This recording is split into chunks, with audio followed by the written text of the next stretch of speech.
दोस्तों नमस्कार।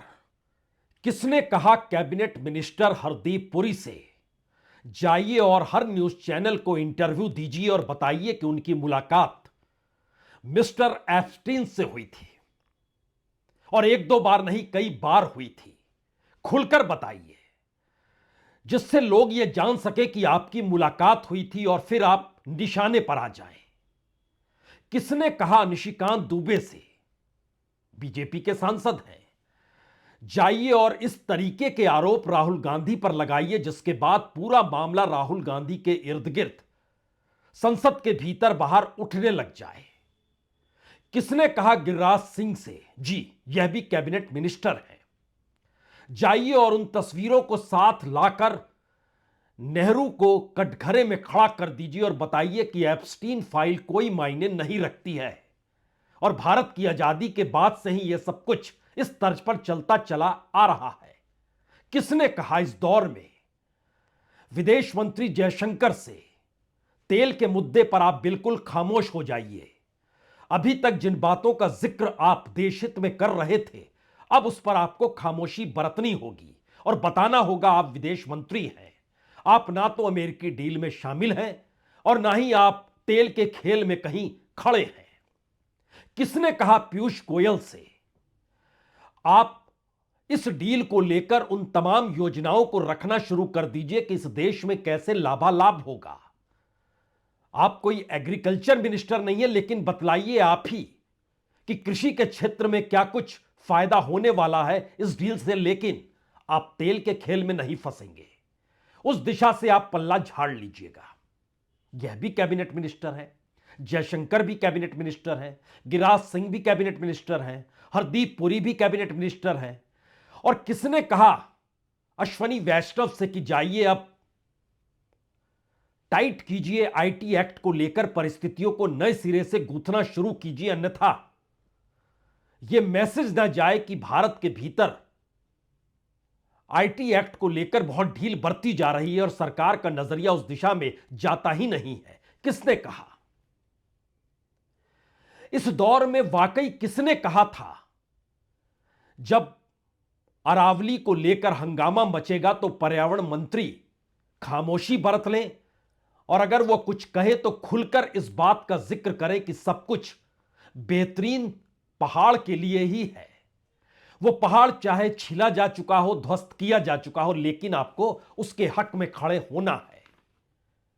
किसने कहा इस दौर में वित्त मंत्री निर्मला सीतारमण से जाइए और बजट के मद्देनजर अब उन बातों का जिक्र कीजिए जो सीधे सीधे डील से जुड़ती चली जाए और उन परिस्थितियों में भारत की अर्थव्यवस्था कैसे मजबूत हो रही है, उस दिशा में ही यह बजट बनाया गया जो विकसित भारत की दिशा में ले जाएगा। किसने कहा इस पूरी प्रक्रिया के भीतर जो भी डिफेंस के क्षेत्र में होगा उसमें राजनाथ सिंह खुलकर डिफेंस डील पर नहीं बोलेंगे, लेकिन यह जरूर बताएंगे कि ऑपरेशन सिंदूर के बाद भारत की ताकत कैसे बढ़ी है और अब नई नई डील के साथ कैसे बढ़ने वाली है। और किसने कहा कि कोई भी प्रतिक्रिया इस पर तो बिल्कुल नहीं देगा कि हम फ्रांस से राफेल खरीद रहे हैं या रशिया के साथ 10,000 करोड़ का नया सौदा S-400 को लेकर कर रहे हैं, जबकि इस दौर में अमेरिका का दबाव है कि डिफेंस के क्षेत्र में उसी से खरीदारी हो। किसने कहा? अब आप सोच रहे होंगे कि कहता तो एक ही शख्स है और उसी शख्स के हिसाब से तमाम कैबिनेट मिनिस्टर्स चलते हैं। तो यहां से पहला सवाल शुरू होता है। इस भ्रम में ना रहिए कि हरदीप पुरी का इस्तीफा हो जाएगा। इस भ्रम में भी ना रहिए कि प्रधानमंत्री मोदी की कुर्सी खतरे में पड़ जाएगी। बिल्कुल कोई भ्रम ना पालिए। लेकिन जो अमेरिका के भीतर के फैक्ट्स एंड फिगर हैं, जो बता रहे हैं उस फैक्ट शीट के जरिए कि भारत के हर क्षेत्र में भारत को अभी तक जो एक्सपोर्ट इंपोर्ट के खेल में लाभ हो रहा था, उसमें भारत को आने वाले वक्त में कितना नुकसान उठाना है। और इतना ही नहीं, अमेरिका का रुख अब जिस तरीके से रशिया के साथ हो चला है और रशिया का रुख जिस तरीके से अमेरिका के साथ खड़ा हो चला है, उसमें 24 घंटे पहले एक रिपोर्ट ब्लूमबर्ग ने भी यह कहकर चौंका डाली कि दरअसल अब डॉलर को लेकर रशिया को कोई आपत्ति नहीं है। वो तमाम डील डॉलर के तहत ही करेगा और अमेरिका और रशिया कमोवेश एक ही मंच पर एक साथ खड़े हैं।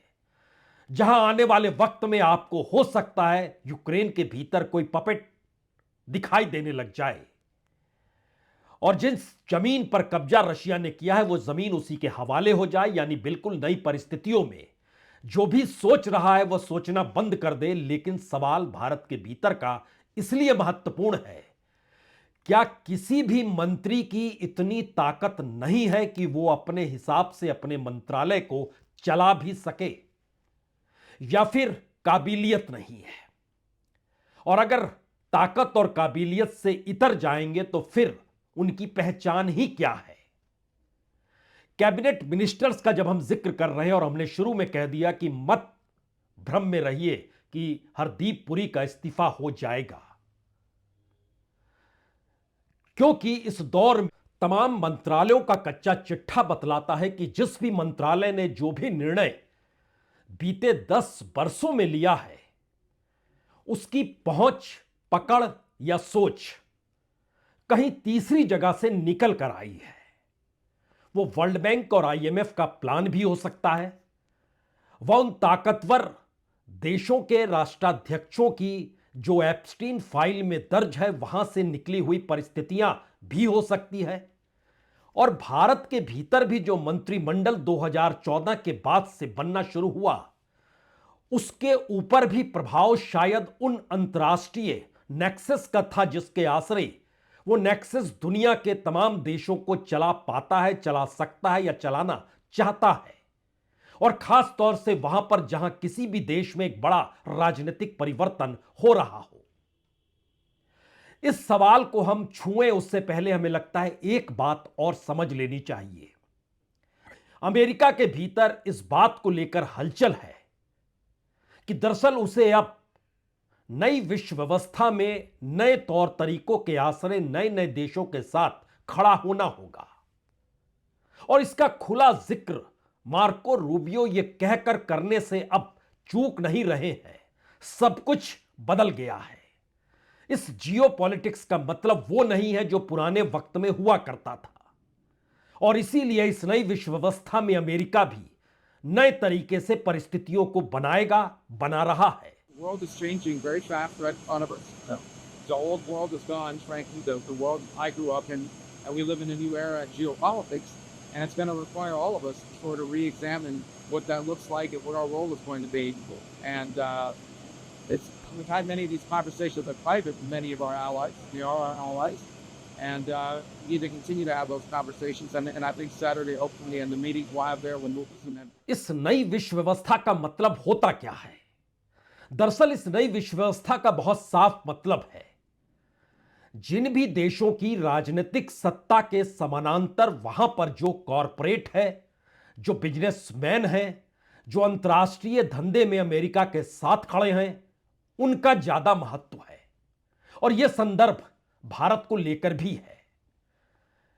इसको इस रूप में भी समझ सकते हैं कि जिन सवालों को आज कांग्रेस यह कहकर उठा रही है कि दरअसल जो निर्णय मोदी सरकार 2014 के बाद ले रही थी उसमें कहीं ना कोई नेक्सस एप्स्टीन के नेक्सस से जुड़ ही जाता है, और इसका खुला इजहार वो करने से चूके भी नहीं आज।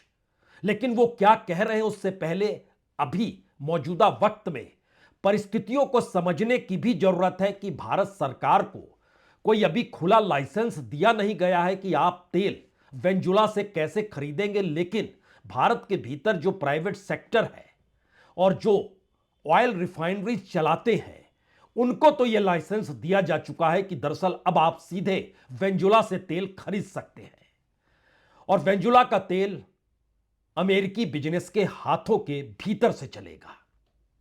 तकरीबन 4 lakh barrel per day China खरीदता था जब तक वेनेजुएला के राष्ट्रपति को अमेरिका ने उठाया नहीं था, लेकिन अब चीन ने वेनेजुएला से तेल लेना बंद कर दिया।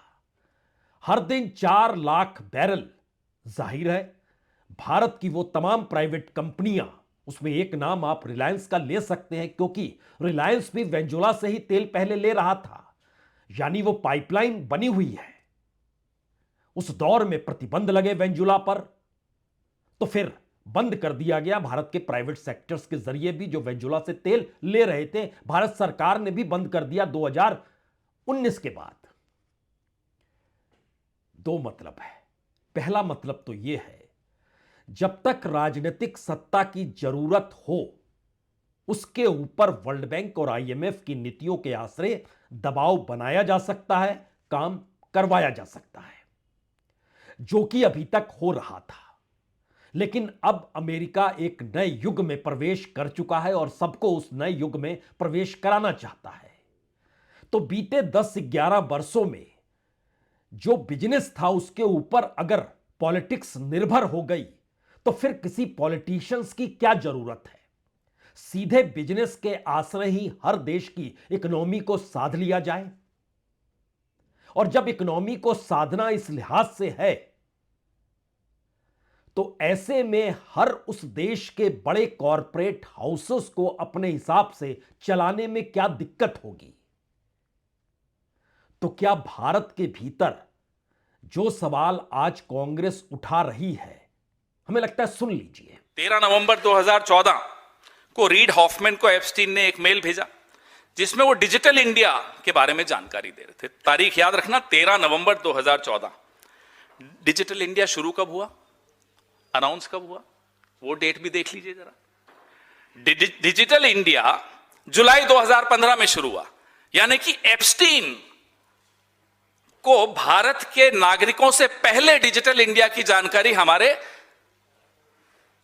बाबू हरदीप पुरी दे रहे थे। यानी कांग्रेस कह रही है कि डिजिटल इंडिया नवंबर 2014 में ही उस नेक्सस के हाथ में रखा जा चुका था, जिसको जुलाई 2015 में भारत में लागू करवाया गया।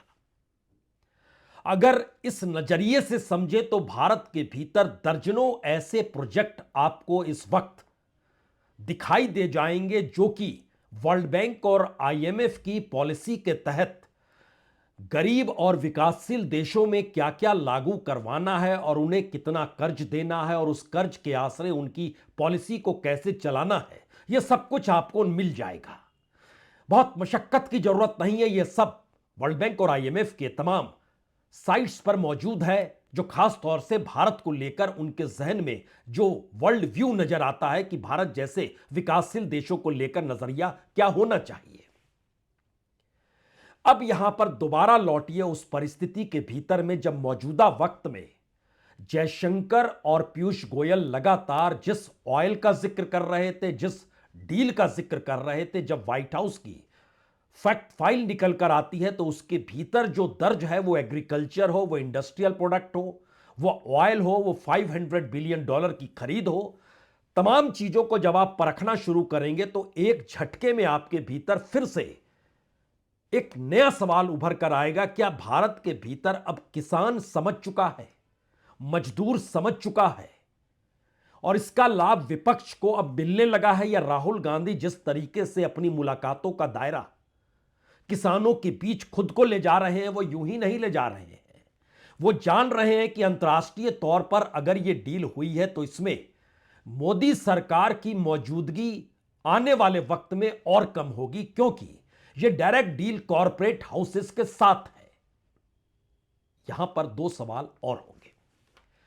एक सवाल तो यह होगा, क्या वाकई भारत के भीतर अगर एग्रीकल्चर प्रोडक्ट और इंडस्ट्रियल प्रोडक्ट का हम जिक्र करें तो जिस तरीके से अंबानीज या अडानीज को हर क्षेत्र में एनओसी दे दिया जाता है और कहा जाता है कि अब आप इस क्षेत्र में जा सकते हैं, या फिर उस क्षेत्र में जो सरकारी कंपनियां, जो पब्लिक सेक्टर की कंपनियां मौजूद होती है, वो एक झटके में घाटे में आ जाती है और वो प्रोडक्ट धीरे धीरे प्राइवेट सेक्टर के पास चला जाता है, या फिर उसके शेयर्स भी धीरे धीरे कैसे प्राइवेट हाथों में शिफ्ट कर दिए जाते हैं। और इसकी एक लंबी फहरिस्त है डिसइन्वेस्टमेंट के नाम को लेकर। तो क्या अब एक सीधी डील इस दौर में उस नेक्सस के आसरे भारत के उस कॉरपोरेट नेक्सस की भी शुरू होगी। और इसीलिए मौजूदा वक्त में इतनी बड़ी डील हो गई, उस पर प्रधानमंत्री मोदी ने खामोशी बरती। जो कैबिनेट मिनिस्टर्स से जो कह रहे थे उस पर कोई भरोसा करने को तैयार नहीं है। यानी उस क्षेत्र से जुड़े हुए जो कामगार हैं, जो मालिकान है, वो टेक्सटाइल का क्षेत्र हो, वो डायमंड सेक्टर का क्षेत्र हो, वह कम्युनिकेशन और आईटी सेक्टर का ही जिक्र क्यों ना कर रहे हो, वह इस देश के एग्रीकल्चर और इंडस्ट्रियल प्रोडक्शन को लेकर ही जिक्र क्यों ना हो रहा हो। तो क्या सबके लिए एक नया दरवाजा खुल रहा है और उस दरवाजे की कुंडी अमेरिका के पास है? या फिर अमेरिका जिस नई विश्व व्यवस्था में नए तरीके से चीजों को सहेजना चाहता है, उसमें अब उसे भारत की जरूरत सिर्फ और सिर्फ यहां के कॉरपोरेट हाउसेस को किस दिशा में ले जाना है, उस नेक्सस को बांधने की है? तो फिर हरदीप पुरी के इस्तीफे का जिक्र क्यों और प्रधानमंत्री की कुर्सी पर खतरे का जिक्र क्यों? यह सवाल तो एक झटके में पावर शिफ्ट का है। आज ही राहुल गांधी किसानों से मिल रहे थे और उनके बीच जो फैक्ट शीट रखी गई कि देखिए, व्हाइट हाउस की फैक्ट शीट में बकायदा इन बातों का जिक्र है, तो किसान कह रहे थे अब रास्ता बचेगा क्या? अगर सीधे तौर पर भारत सरकार उन निर्णयों पर मुहर लगाने की दिशा में बढ़ेगी ही जो इस डील में दर्ज है, तो ऐसे में कॉरपोरेट तो सीधे अमेरिकी दिशा निर्देशों पर चलने लगेंगे, या फिर इस नई विश्व व्यवस्था में नए तरीके से वो रशिया भी हो सकता है, वो चाइना भी कल हो सकता है। तो ऐसे में मौजूदा वक्त में वो क्या करें? जो बैठक हो रही थी, जो फैक्ट शीट में जिन डॉक्यूमेंट्स का जिक्र हो रहा था, देख लीजिए।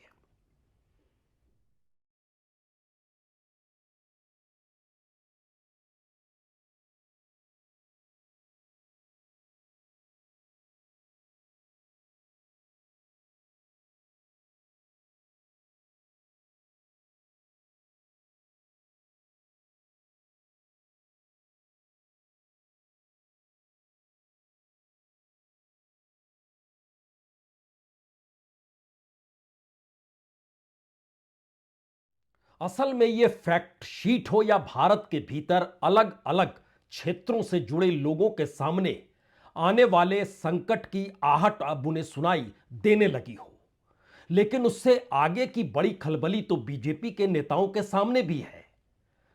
वो नेता नहीं जो कैबिनेट मिनिस्टर है, क्योंकि कैबिनेट मिनिस्टर्स जो बनाए गए और जो महत्वपूर्ण विभागों को संभाले हुए हैं, उनके पास इतनी राजनीतिक ताकत नहीं है कि वो अपनी कॉन्स्टिट्यूएंसी के बाहर किसी दूसरी कॉन्स्टिट्यूएंसी को जिता भी सकते हो।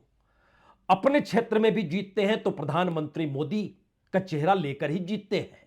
यह भी सच है, क्योंकि एक क्षण के लिए अगर आप कैबिनेट मिनिस्टर की फहरिस्त भी देख लीजिए तो जयशंकर, हरदीप पुरी, अश्वनी वैष्णव, पीयूष गोयल, भूपेंद्र यादव, निर्मला सीतारमन, जेपी नड्डा, धर्मेंद्र प्रधान, गिरिराज सिंह, प्रहलाद जोशी, मनसुख मांडविया, ये कैबिनेट मिनिस्टर्स का जिक्र हम कर रहे हैं। यानी वो कैबिनेट मिनिस्टर छोड़ दिया गया जो कि गठबंधन में दूसरे साथी हैं। उसमें भी जाइएगा तो कौन है कैबिनेट मिनिस्टर? एचडी कुमारस्वामी है, जीतन राम मांझी हैं, राजीव रंजन सिंह हैं, नायडू हैं जो कि एविएशन संभालते हैं, ये ज्योतिरादित्य सिंधिया हैं जिनको उन्हीं के इलाके में भी चुनाव हरा दिया गया। यानी ये एक मैसेज है कि दरअसल खलबली बीजेपी के उन सांसदों के पास है, उन पॉलिटिशियन के भीतर है कि अब क्या होगा। क्योंकि जब अभी तक इस बात का जिक्र होता था कि सरकार का यह निर्णय है, आप इस निर्णय को लेकर अपनी कॉन्स्टिट्यूएंसी में जाइए और बताइए कि प्रधानमंत्री मोदी ने क्या शानदार काम किया है, सब कोई बताते थे और उसके बाद चुनाव जीत जाया जाता था। इस बार की मुसीबत यह है कि अब तो डील तो अमेरिका के साथ हो गई और हर उस क्षेत्र में डील हुई है जिन क्षेत्रों के भीतर संकट गहरा रहा है, और यह खुले तौर पर सामने आ गया है। और इन खुले तौर पर सामने आने का दूसरा जिक्र इस बार पार्लियामेंट के भीतर भी नजर आया, क्योंकि जिन जिन फैक्ट्स एंड फिगर को ऑथेंटिफाइड यानी सत्यापित करने के लिए राहुल गांधी तैयार थे, उसको भी सत्यापित करने नहीं दिया गया, क्योंकि सारे डॉक्यूमेंट खुल जाएं, उनकी सारी बातें फिर से हर कोई सुनने लग जाए तो सरकार तो फंस जाएगी। तो नया सवाल अब उन नेताओं के भीतर है कि अब कमोवेश हर क्षेत्र के भीतर जो समझौते हो रहे हैं, वो चाहे तेल का क्षेत्र हो, चाहे एग्रीकल्चर प्रोडक्ट्स का जिक्र हो, चाहे इंडस्ट्रियल प्रोडक्ट्स का जिक्र हो, चाहे वो आर्टिफिशियल इंटेलिजेंस के क्षेत्र में ही क्यों ना हो। और इस परिस्थिति के भीतर जो एप्स्टीन फाइल का भी जिक्र हो गया और लोग कहने लगे कि हरदीप पुरी को तो इस्तीफा दे देना चाहिए, लेकिन सवाल है, उनको कहा गया कि आप सब कुछ बताइए और खुलकर बताइए जिससे एप्स्टीन फाइल और हरदीप पुरी ही इस देश को दिखाई दे। जिस तरीके से पीयूष गोयल को लेकर दिखाई दे कि यहां किस किस क्षेत्र में कौन कौन से समझौते हुए हैं, जिस तरीके से रूस, चीन और अमेरिका के भीतर फंसी हुई कूटनीति में सिर्फ जयशंकर दिखाई दे, यानी प्रधानमंत्री मोदी कहीं दिखाई नहीं दे, तो प्रधानमंत्री मोदी किसी का भी इस्तीफा कैसे ले लेंगे?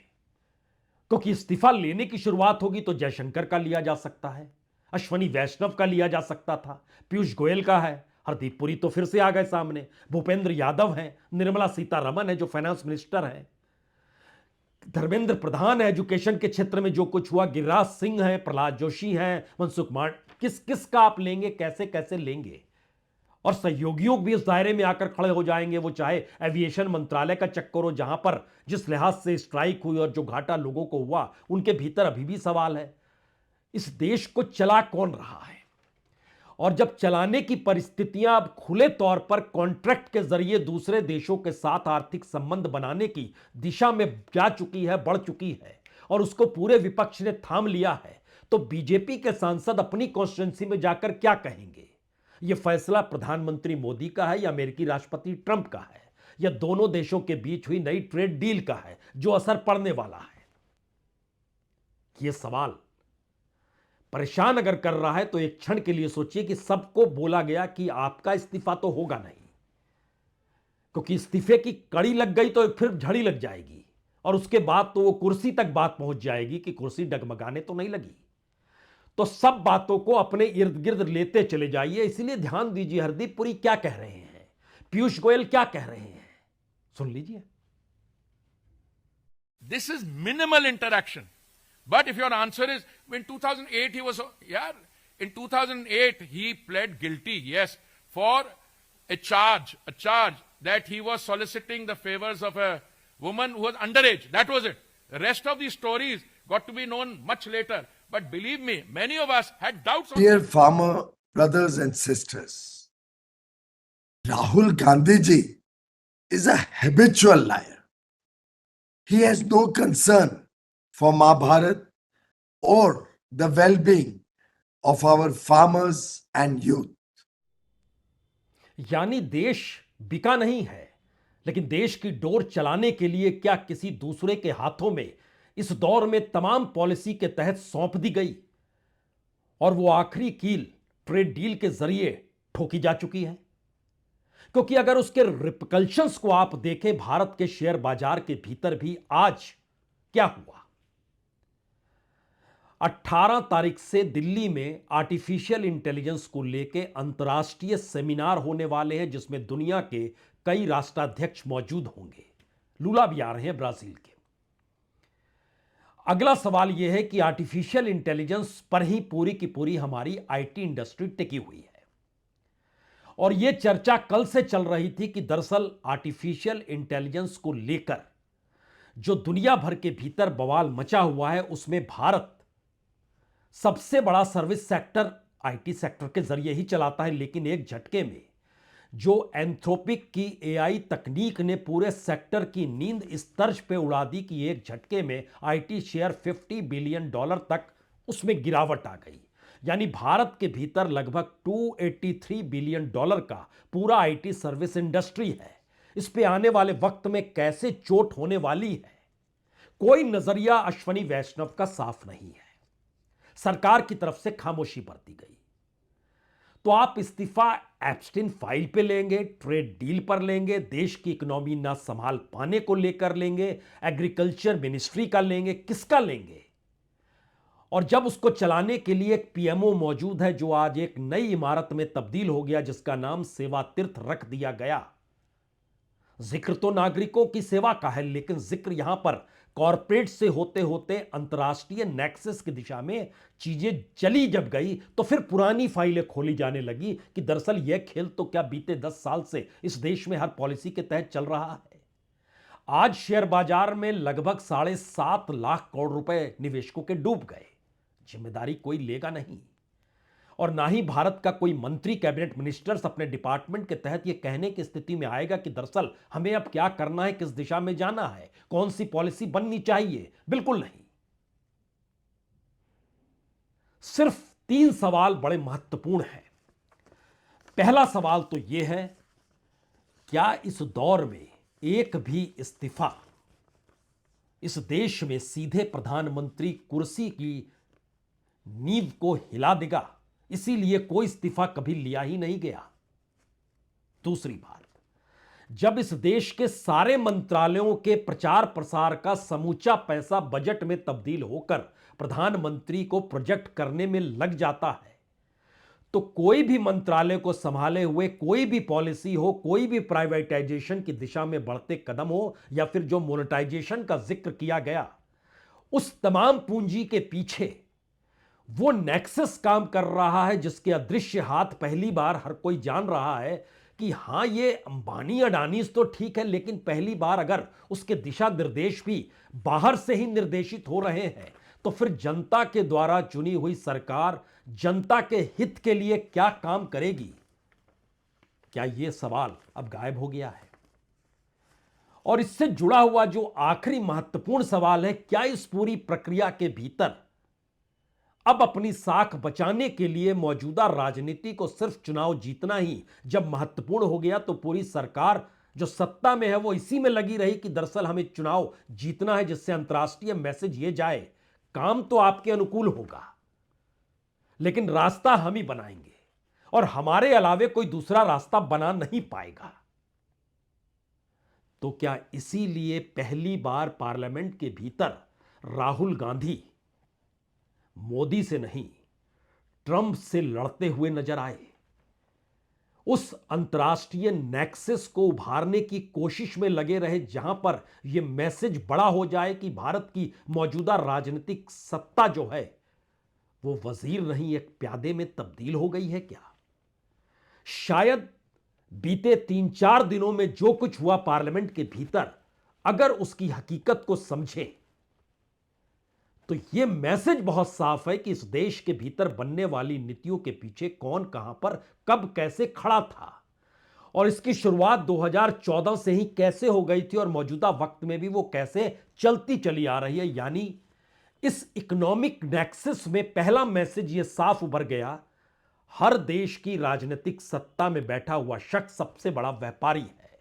और ट्रंप के आने के बाद की परिस्थिति ने इसको छुपाया नहीं, खुलकर बताया। इसीलिए इस बदलती हुई दुनिया के भीतर में चुनी हुई सरकार का हर निर्णय खुद को बनाए रखने के लिए उस कैपिटल और उस पॉलिटिकल इकोनॉमी के ऊपर आकर टिक गया जो तमाम पॉलिसीज तय कर रही है। तो इस्तीफा किसी का होगा नहीं, प्रधानमंत्री की कुर्सी डोलेगी नहीं जब तक जनता न समझ ले। बहुत बहुत शुक्रिया, बहुत बहुत शुक्रिया।